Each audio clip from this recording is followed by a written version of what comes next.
Olá, segundo ano, e aí, tudo bem com vocês? Espero que todos estejam super bem. Alguns provavelmente até receberam nossas ligações para começarem um pouco a participar, tirarem as dúvidas. A maioria das pessoas que enviaram as dúvidas, até no meu WhatsApp, de modo privado, eu tentei responder da melhor forma, com a maior atenção possível. Via de regra, a gente vai continuar com nossas atividades remotas, vocês devem estar acompanhando todas as resoluções e notícias. Então, nada mais justo do que a gente continuar com o nosso conteúdo programático. Espero que vocês estejam estudando, os vídeos vão ficar disponíveis durante algum tempo para que vocês revisem, não deixe acumular. É uma das dicas que eu te dou, porque mesmo que volte as atividades posteriormente presenciais, vocês precisarão fazer essas atividades que nós estamos enviando, as atividades remotas. Então vai sobrecarregar para vocês, porque vocês vão precisar fazer as atividades passadas e fazer as atividades do momento presente. E outra coisa, além disso, vocês vão ficar com uma sobrecarga grande de trabalho e com uma dificuldade um pouco maior. Os assuntos na biologia que a gente vai caminhando, se vocês perceberem, eles são complementares. A gente vai das coisas mais simples para as mais complexas. Se vocês deixam de fazer essas partes agora mais iniciais, quando eu começar a chegar a partes mais complexas do conteúdo, vocês terão dificuldades, porque vai faltar essa lacuna, vai ter essa lacuna do conteúdo que vocês não fizeram das aulas remotas. Então imagine o que, vocês vão precisar correr. Vocês vão precisar correr para entender o que eu estou falando na aula presencial e fazer ainda as atividades que foram enviadas na remota. Então, como dica, eu sugiro que vocês não deixem as atividades acumular. Se vocês perceberam, eu estou tentando passar o mínimo de atividade possível. Muitas pessoas, como eu falei, enviam as mensagens por privado, eu tento responder da melhor forma. No Google Sala de Aula, a mesma coisa. Então, mais uma vez, só sugiro mesmo que vocês não deixem acumular e contem comigo sempre no que for necessário. Lembre-se, a gente já falou sobre algas, a gente já falou sobre reino fungi, e uma das coisas que a gente precisava falar era justamente sobre algumas protozooses, ou seja, a gente falou de protozoários. Vocês estão lá com os vídeos disponíveis, é só olhar o vídeo inicial para relembrar, caso vocês não tenham relembrado. E justamente a gente vai falar da importância, de uma das importâncias que esse grupo tem. Porque na biologia a gente não estuda nada, pessoal, que seja irrelevante. Pelo contrário, a gente estuda tudo porque é muito relevante. E estudar protozoários, embora muitas vezes passe despercebido por nós, é justamente devido a uma grande parte da relevância que ele tem. Uma das relevâncias que a gente vai abordar agora é justamente do ponto de vista para a saúde pública. Eu vou aproveitar essa oportunidade de falar um pouquinho sobre protozooses e já vou também começar a inserir alguns termos novos em relação a esse tipo de conteúdo, quando a gente fala em saúde pública, em saúde de modo geral.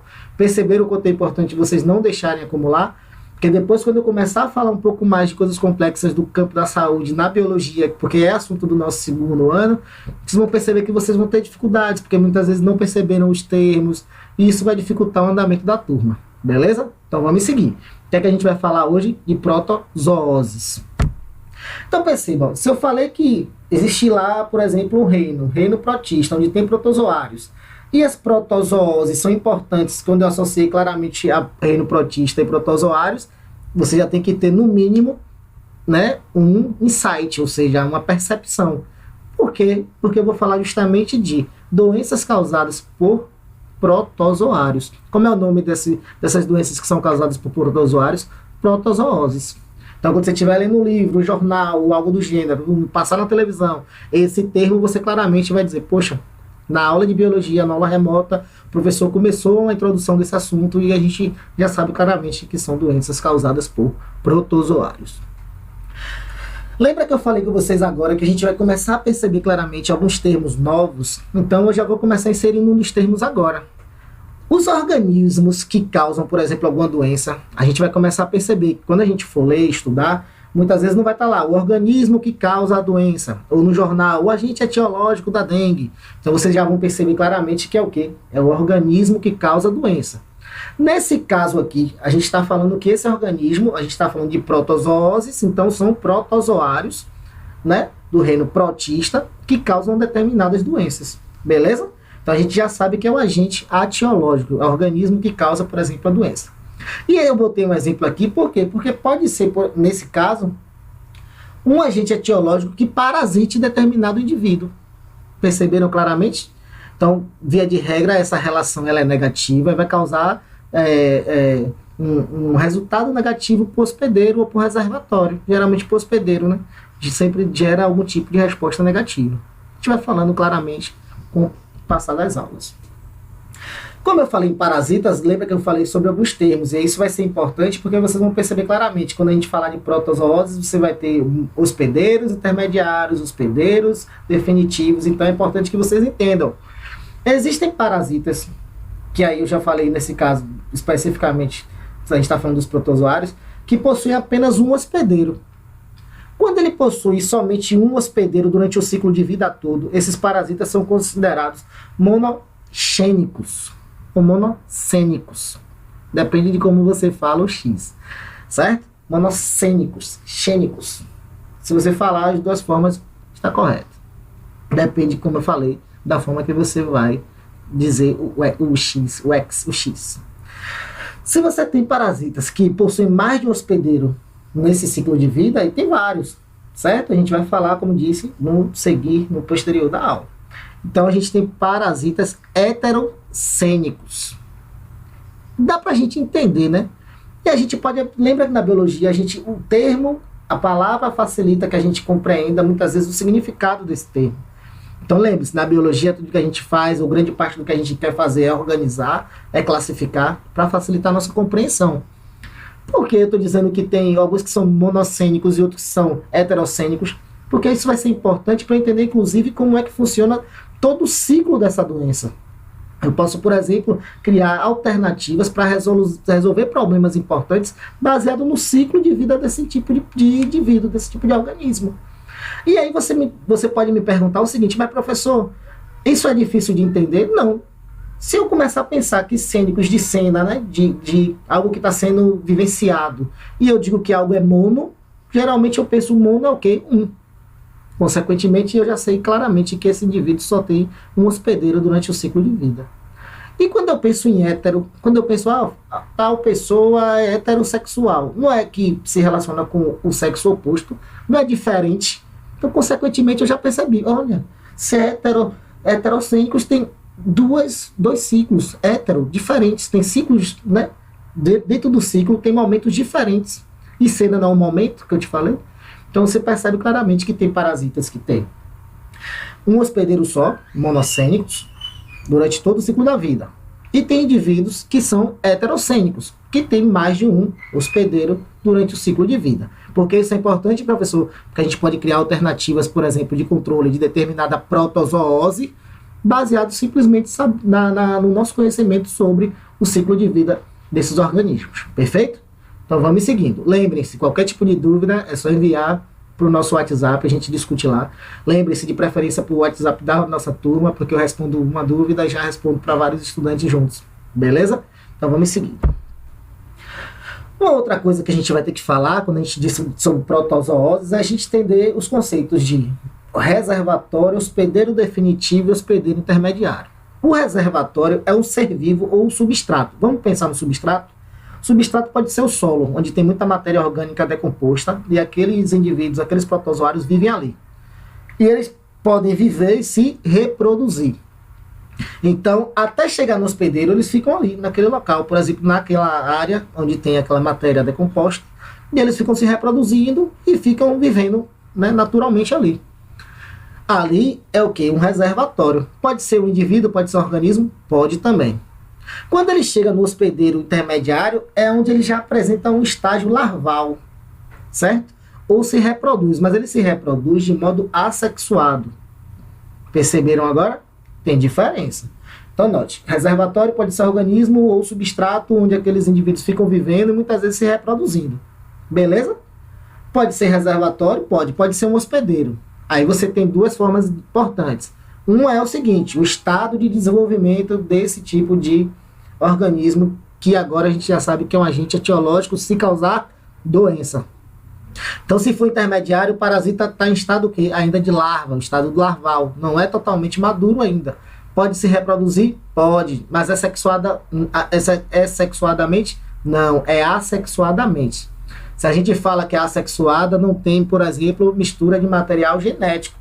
Menor mistura de material genético pode gerar menor variabilidade genética, menor capacidade adaptativa, entre outras coisas. Vamos com calma. A gente vai seguindo devagarzinho.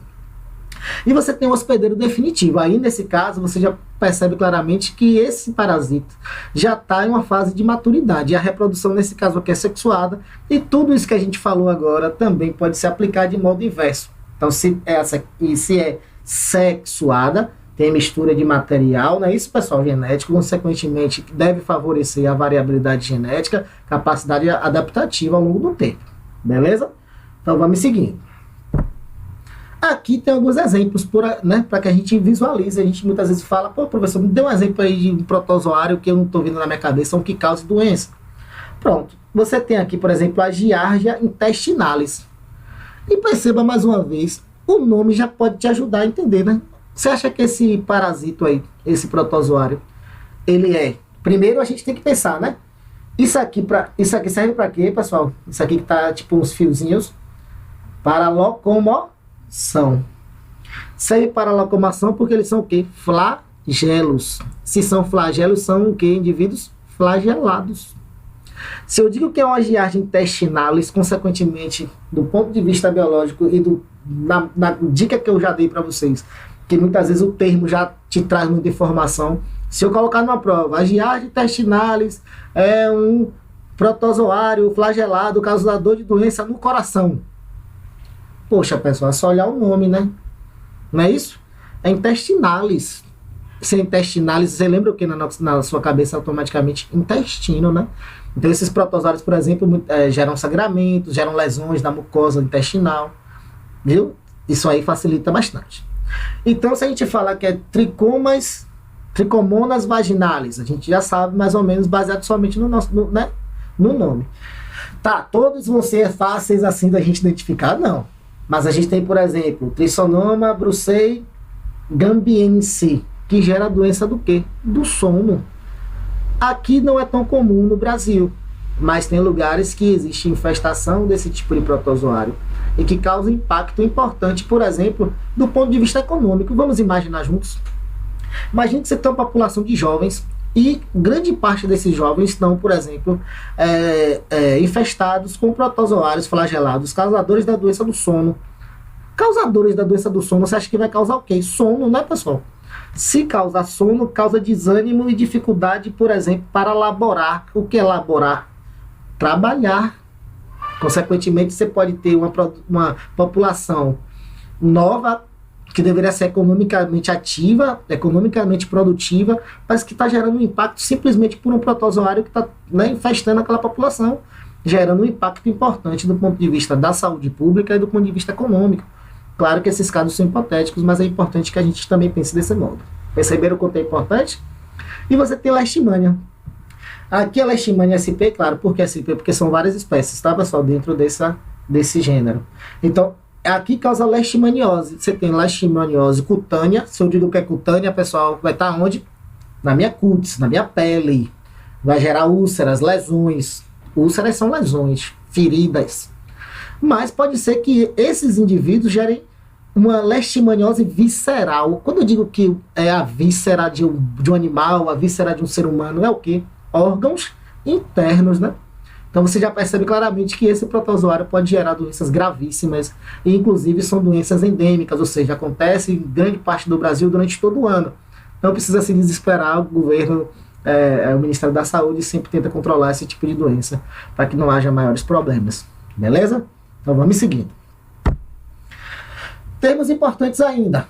Se eu digo que os parasitos são parasitos que ficam, por exemplo, no meu tegumento, na minha cutis, na cutis do boi que está no gado, ou, desculpe, no pasto, ou do meu cachorro, aí a gente tem um termo específico. Esses são ectoparasitos. Beleza? Então vamos seguindo. Porque fica o quê? Na superfície externa daquele hospedeiro. Beleza? E se eu digo que fica dentro do indivíduo? A Giardia, por exemplo, é um ectoparasito ou um endoparasito? Pensem um pouquinho aí. Então note, é Giardia intestinalis. Se é intestinalis, é no intestino. O intestino está fora ou dentro do corpo? Está dentro. Então a gente já sabe que é um tipo de endoparasito. Beleza? Então vamos seguir. Outra coisa importante é o seguinte. Existe uma relação praticamente entre qual é a evolução entre hospedeiros e parasitos. Você vai me dizer, mas como assim, professor? Qual a evolução? Se eu digo que uma coisa evolui, né, do ponto de vista genético, em escala de milhões de anos, via de regra está se adaptando a determinada pressão ambiental, por exemplo. Nesse caso aqui, a qual a evolução é influenciada justamente porque, como agente de seleção natural. Então vamos imaginar o seguinte: o parasito precisa do organismo para ele parasitar. E o hospedeiro que está parasitado precisa sobreviver àquela infestação do parasita. Então, cria mecanismo para poder entrar e se adaptar, e o outro cria mecanismos evolutivos para poder responder da melhor forma para, por exemplo, não morrer simplesmente por causa daquela infecção. Perceberam? Isso aí é uma seleção natural adaptativa. É um evoluindo junto com o outro ali, a pressão é natural, junto um com o outro. Então, via de regra, a relação desse hospedeiro e desse parasita apresenta alta especificidade. Aí você me diz, tá, professor, o que quer dizer isso?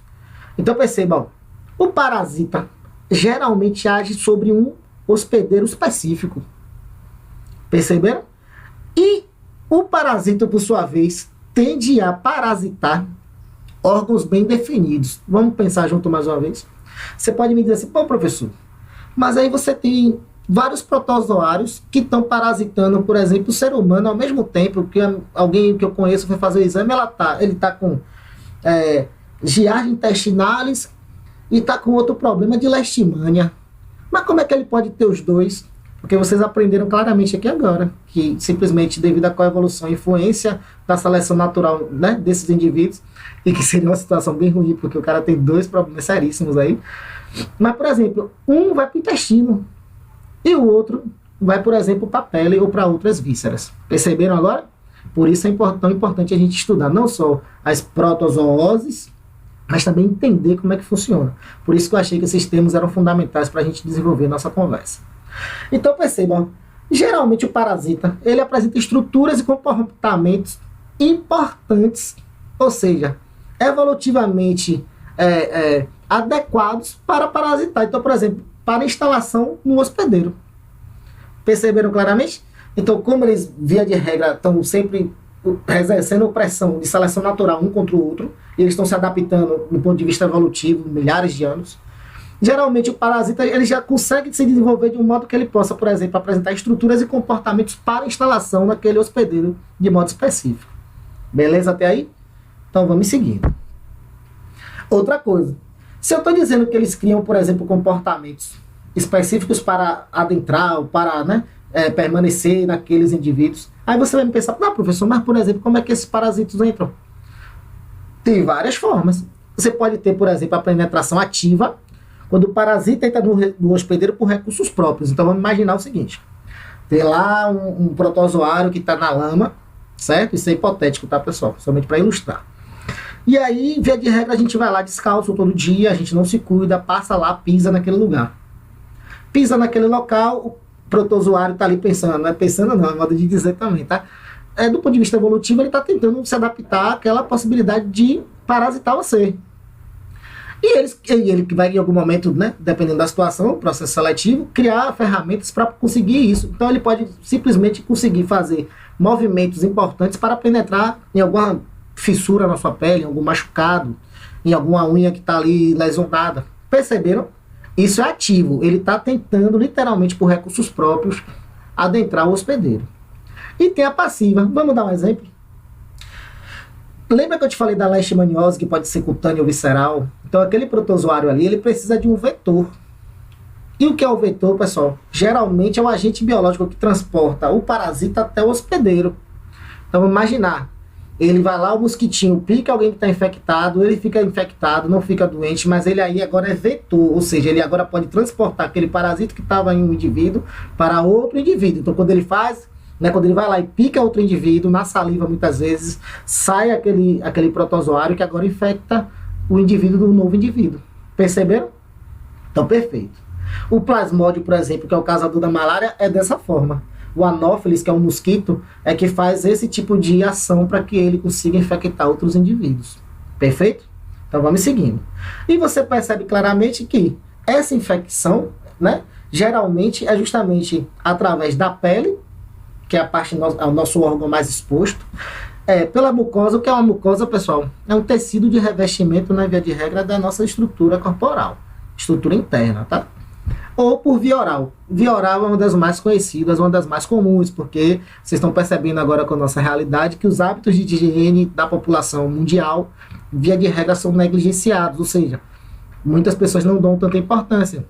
Então a gente está vendo a questão do problema do vírus, mas a gente pode também aplicar, por exemplo, para outras doenças.